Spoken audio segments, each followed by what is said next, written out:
jaamacadaha BUC iyo Bariga Afrika waxaa maanta ka bilaabmay tababar soconaya hal cisho oo loo qabtay 612 qof oo dooran doona 12 mudane oo u tartamaya kuraasta aqalka hoose ee baarlamaanka Soomaaliya. Ergooyinkan oo badankooda iskaga yimid degmooyinka iyo gobolada Puntland ayaa la barayaa sidii ay u codeyn lahaayeen iyo arrimaha looga baahan yahay markay bilaabmato doorashada oo lagu wado maalinta berrito ah. Zainab Yaasiin oo ah xubin ka mid ah ururka doorashooyinka dadban ee heer Puntland ayaa dadka wax dooranaya kula dardaarantay inay ka fogaadaan eexda iyo qof jeclaysiga taas bedelkeedana ay sameeyaan inay doortaan qofka ay u arkaan inuu wax ka bedeli karo xaaladda Soomaaliya ee haatan ku sugan tahay. federaalka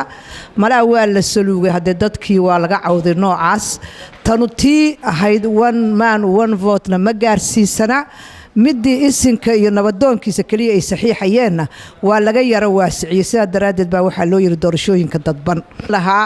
oo baraarujin lahaa rag iyo dumarba inay ogaadaan masiirkooda maanta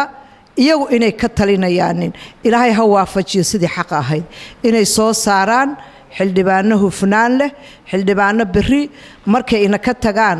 oo state baynu inagu nahay federaalka inuu wax la qaybsano kuwa ka tarjuma baahiyaadka inagu qabno oo dib inoo soo jaleeco aan noqon kuwa kursiga inta iskaga fariistaan yiraahdo wasiir ama deputy baan wadanahooda gaarka raadsada. Axmed Faarax gudoomiye ku-xigeenka doorashooyinka Puntland oo furay tababarkan qaybtiisa lagu qabtay jaamacadda BSU ayaa faahfaahiyay casharada ay baran doonaan wuxuuna u soo jeediyay inay fahan dheer u yeeshaan duruusta la bixinayo si ay u dareemaan arrimaha looga baahan yahay. ujeedkan maanta isugu nimi waxa weeye in ergooyinka doorashada lagu wacyigeliyo oo lagu tababaro hanaanka doorashooyinka 2016 gaar ahaan qaybta codbixinta sida awgeed waxaanu gali doonaa maanta oo taariikhdu ay tahay 4 in la idin siiyo casharo ku saabsan habraaca doorashooyinka si ay inoogu suuro gasho inaynu la soo baxno xildhibaanadii aqalka hoose ee golaha shacabka dawladda federaalka Soomaaliya inoo matali lahaa oo maaragtay idinku aad codkiina ku soo saari lahaydeen xildhibaano matalaad dhaba u leh guud ahaan ummadda Soomaaliyeed gaar ahaanna maamulka Puntland. Ergeysidiisaba ergeygu waa codbixiyaha ka codayn doona hanaanka doorashooyinka 2016 waa la idin qaybin doonaa ergeyga tafaasiishiisa iyo ujeedadiisu wuxuu yahay laakiin si kooban ayaan waxaan u samaynaynaa intaynaan u gudagelin tababarka ergeygu markaa waa codbixiyaha u codayn doona hanaanka 2016 yaa magacaabaya ergeyga waxa soo magacaabaya odaya dhaqameedadii saxiixayaasha ahaa oo 135